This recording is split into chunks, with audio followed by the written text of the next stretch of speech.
Selama ribuan tahun, narasi peradaban manusia ditulis dengan tinta penderitaan. Hidup kita didominasi oleh 3 musuh besar yang tak kenal ampun: kelaparan, wabah penyakit, dan perang. Namun, mari kita lihat dunia kita sekarang. Untuk pertama kalinya dalam sejarah, lebih banyak orang meninggal karena terlalu banyak makan daripada karena kelaparan. Lebih banyak orang meninggal karena usia tua daripada karena penyakit menular. Dan yang paling mengejutkan, lebih banyak orang yang mengakhiri hidupnya sendiri daripada yang terbunuh oleh gabungan para tentara, teroris, dan kriminal. Data ini bukan sekedar statistik, ini adalah sebuah deklarasi kemenangan. Pada tahun 2010, kelaparan dan malnutrisi membunuh sekitar 1 juta orang, sementara obesitas membunuh 3 juta orang. Gula kini terbukti lebih mematikan daripada mesiu. Bagi rata-rata orang Amerika atau Eropa, Coca-Cola adalah ancaman yang jauh lebih nyata daripada Al-Qaeda. Ini menandakan bahwa manusia untuk sebagian besar telah berhasil menjinakkan kekuatan alam yang dulu tampak tak terkendali.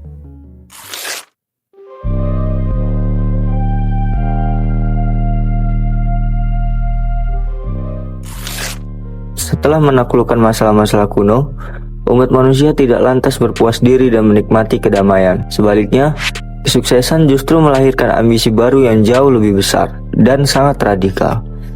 Jika agenda lama adalah tentang bertahan hidup dari penderitaan, maka agenda baru manusia di abad ke-21 adalah tentang upgrade atau peningkatan. Profesor Harari merangkumnya dalam 3 proyek raksasa, dan yang pertama adalah keabadian. Proyek ini bertujuan mengubah kematian dari sebuah takdir yang tak terhindarkan menjadi masalah teknis yang bisa dipecahkan. Para ilmuwan di perusahaan seperti Calico milik Google tidak lagi bertanya apa makna kematian, melainkan apa penyebab teknis dari kematian dan bagaimana cara kita mengatasinya. Ini adalah proyek yang pertama, dan untuk proyek yang kedua adalah kebahagiaan. Pengejaran kebahagiaan tidak lagi hanya menjadi ranah para filsuf dan pendeta. Kini, kebahagiaan dipandang sebagai masalah biokimia. Jika kebahagiaan adalah hasil dari hormon dan sinyal listrik di otak, maka secara teori, kita bisa merekayasa tubuh dan otak kita untuk mencapai kebahagiaan abadi melalui obat-obatan, stimulasi genetik, ataupun antarmuka otak komputer. Dan untuk proyek yang terakhir adalah keilahian atau divinity. Ini adalah puncak dari ambisi manusia. Tujuannya adalah untuk meningkatkan Homo sapiens menjadi Homo Deus, manusia yang awalnya bijak menjadi manusia dewa. Bukan dalam arti dewa spiritual, melainkan dewa dalam arti praktis, memiliki kekuatan untuk merancang serta menciptakan kehidupan melalui kecerdasan buatan yang bertujuan untuk menguasai dunia internal kita sendiri. Namun, Profesor Harari dengan tegas menyatakan bahwa Homo Deus bukanlah sebuah ramalan. Tujuannya bukan untuk memprediksi masa depan secara pasti. Sebaliknya, tujuan Homo Deus ini adalah untuk memetakan kemungkinan-kemungkinan masa depan yang didasarkan pada tren sejarah, sains, dan teknologi yang ada pada saat ini. Dengan memahami kemana kita mungkin sedang menuju, kita dapat membuat pilihan yang lebih sadar hari ini. Sebuah undangan untuk membebaskan diri dari cengkraman masa lalu dan membayangkan takdir-takdir alternatif. Dengan kata lain, kita bisa mencoba mempengaruhi arah sejarah, bukan hanya menjadi penumpang pasif yang terbawa arus. Pergeseran agenda ini menandakan sebuah perubahan psikologis yang fundamental dalam spesies kita. Dalam 99% sejarah, kita berada dalam mode bertahan, bereaksi terhadap ancaman eksternal, dan sekarang, untuk pertama kalinya, kita beralih ke mode ofensif. Secara proaktif, mencoba menulis ulang aturan-aturan dasar kehidupan dan bahkan kesadaran. Kemenangan atas masalah-masalah lama menciptakan kekosongan eksistensial, dan naluri manusia, seperti yang ditunjukkan sejarah, adalah mengisi kekosongan itu dengan ambisi yang lebih besar. Namun kali ini, ambisi tersebut tidak lagi tentang mengelola dunia eksternal, tapi tentang merancang ulang dunia internal kita, yakni apa yang ada di dalam tubuh kita, otak kita, dan pikiran kita.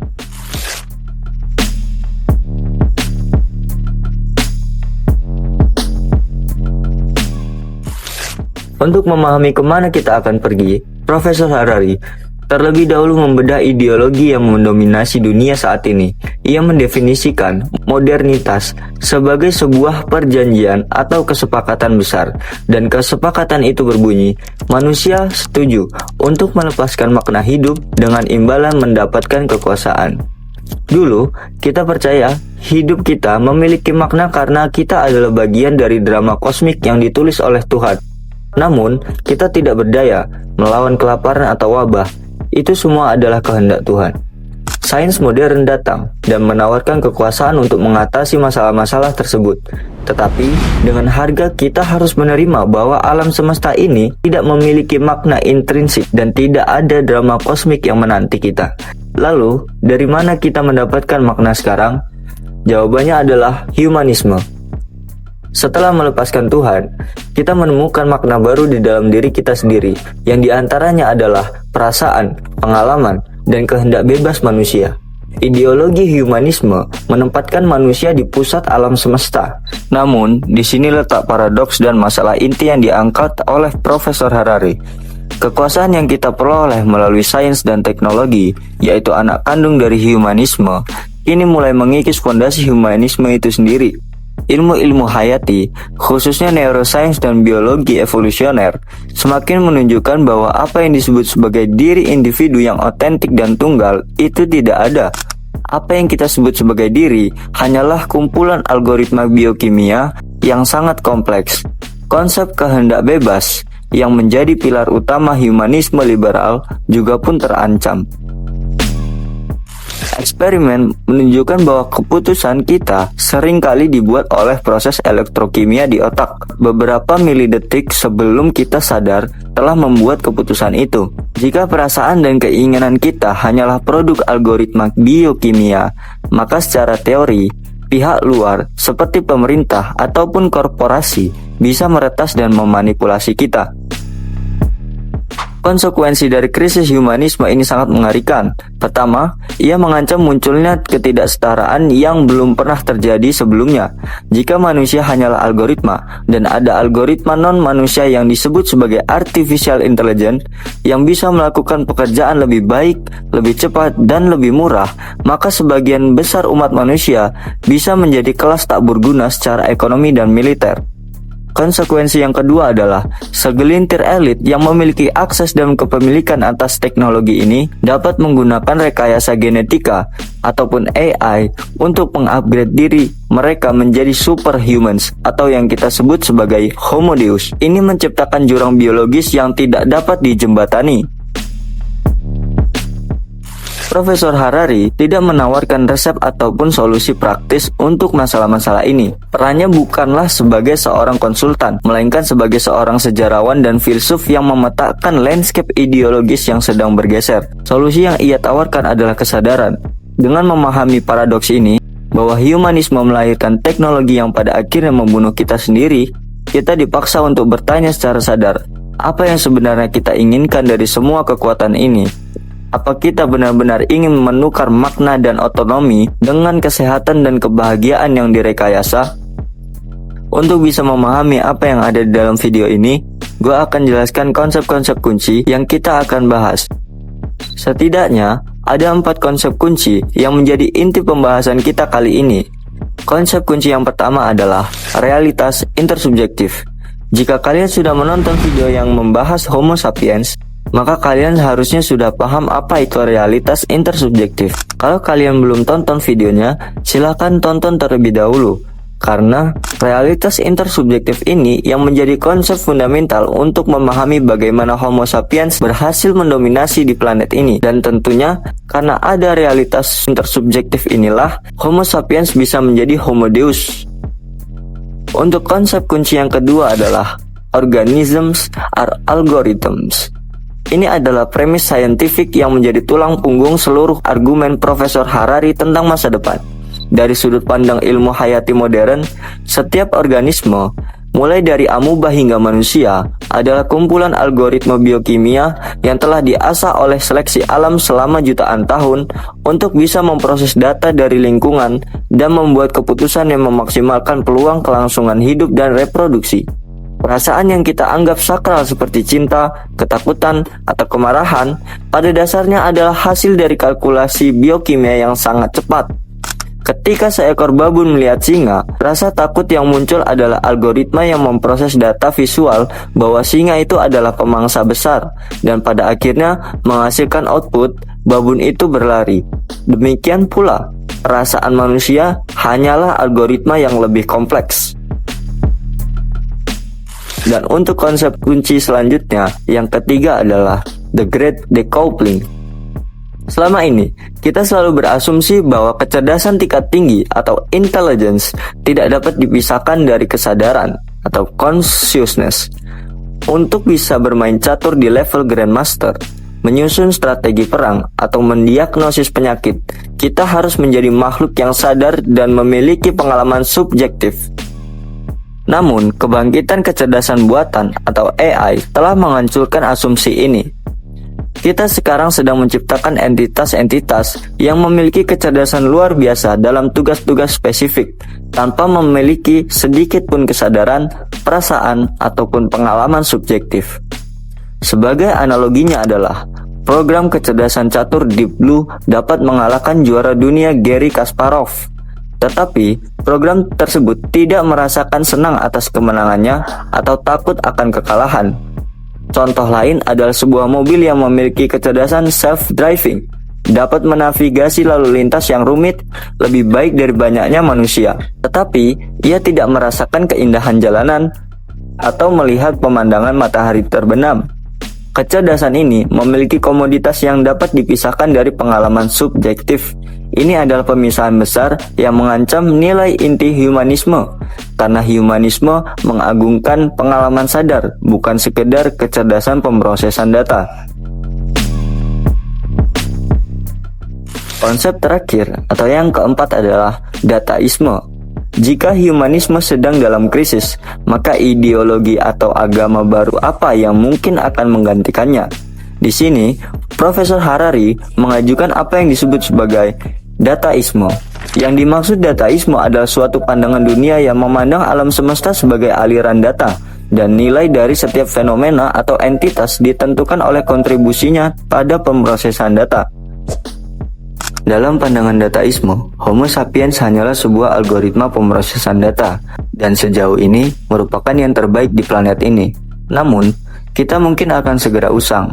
Misi kosmik kita, menurut para penganut dataisme, adalah untuk menciptakan sistem pemrosesan data yang jauh lebih efisien dan terhubung secara global, atau yang disebut sebagai Internet of All Things. Keempat konsep ini bukanlah ide-ide yang terisolasi. Konsep-konsep kunci ini membentuk sebuah rantai logika yang dibangun Profesor Harari untuk membawa kita pada kesimpulannya yang meresahkan. Dimulai dengan realitas intersubjektif yang menjelaskan kekuatan kita di masa lalu.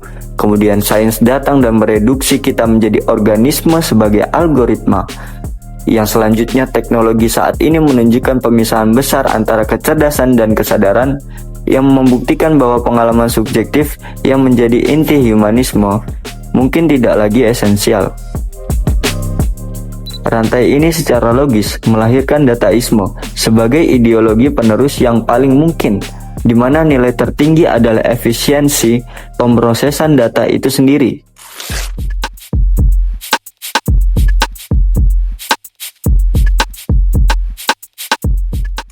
Struktur ini menceritakan sebuah drama epik tentang spesies kita dari masa lalu, masa kini, hingga kemungkinan masa depan. Kita akan bahas 3 struktur ini untuk memudahkan alurnya. Struktur pertama adalah Homo sapiens menaklukkan dunia. Bagian ini berfokus pada masa lalu yang membahas kebangkitan sapiens, hubungan kita yang berubah dengan hewan lain, dan bagaimana konsep realitas intersubjektif memberikan kita keunggulan untuk bekerja sama dan mendominasi planet. Ini adalah fondasi yang diperlukan untuk memahami sisa argumen yang datang dari Profesor Harari. Lanjut ke bagian struktur kedua, yaitu Homo sapiens memberi makna pada dunia.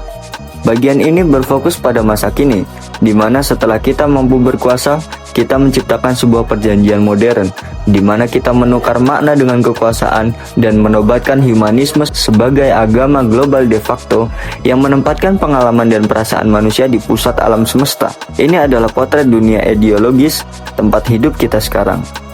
Dan untuk struktur ketiga adalah di mana Homo sapiens kehilangan kendali. Bagian ini berfokus pada masa depan, dan ini adalah klimaks dari seluruh narasi Profesor Harari menunjukkan bagaimana sains dan teknologi yang merupakan anak kandung humanisme sekarang berbalik mengancam penciptanya. Bagian ini membahas bom waktu di laboratorium, di mana menemukan bahwa kehendak bebas adalah ilusi. Pemisahan besar ini memisahkan antara kecerdasan dan kesadaran, memicu kelahiran dataisme. Alur dari tiga struktur ini dapat dilihat sebagai cerminan dari sebuah tragedi Yunani klasik, di mana struktur pertama adalah kebangkitan sang Homo sapiens karena kualitas uniknya. Struktur kedua adalah puncak kekuasaan dari Homo sapiens di mana ia menjadi pusat dari dunianya sendiri, dan struktur ketiga adalah nemesis, di mana kualitas yang sama yang membuatnya agung. Pengejaran kekuasaan melalui teknologi justru menyebabkan kejatuhannya atau transformasinya menjadi sesuatu yang tidak dapat dikenali lagi. Struktur ini membuat argumen Profesor Harari tidak hanya logis, tetapi juga memiliki kekuatan naratif yang mendalam.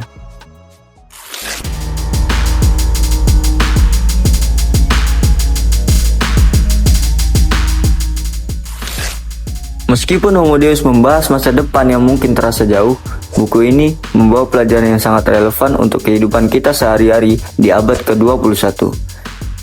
Pelajaran pertama adalah kenali fiksi yang mengendalikan.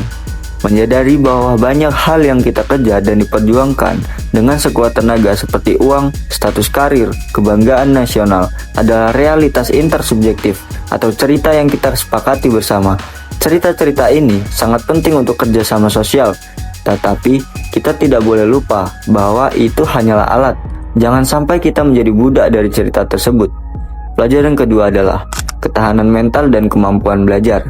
Di dunia yang berubah dengan kecepatan eksponensial, satu-satunya keahlian yang dijamin akan tetap relevan adalah kemampuan untuk terus belajar, melupakan yang lama, dan beradaptasi pada sesuatu yang baru dengan cepat. Keseimbangan emosional, fleksibilitas mental, dan kemauan untuk menemukan kembali diri sendiri akan jauh lebih berharga daripada keahlian teknis tunggal yang bisa menjadi usang dalam satu dekade. Dan pelajaran terakhir adalah latih kemampuan untuk fokus.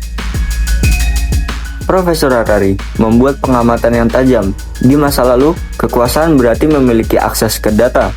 Di abad ke-21, kekuasaan berarti tahu data apa yang harus diabaikan.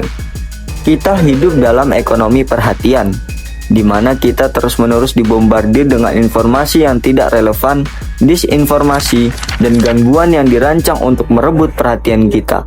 Kemampuan untuk memfilter kebisingan dan fokus pada apa yang benar-benar penting adalah sebuah kekuatan super. Sekarang kita tahu bagaimana proses manusia yang awalnya hanyalah hewan yang hidup berdampingan bersama hewan-hewan lainnya, lalu menjadi dewa atas diri kita sendiri. Dari semua pembahasan kita, muncul pertanyaan-pertanyaan baru. Apakah organisme benar-benar hanyalah algoritma? Dan apakah kehidupan benar-benar hanyalah pemrosesan data? Apa yang akan terjadi pada kita jika artificial intelligence yang sangat cerdas mengenal kita lebih baik daripada kita mengenal diri kita sendiri? Dan pertanyaannya lebih mendalam adalah, manakah yang lebih berharga, kecerdasan atau kesadaran?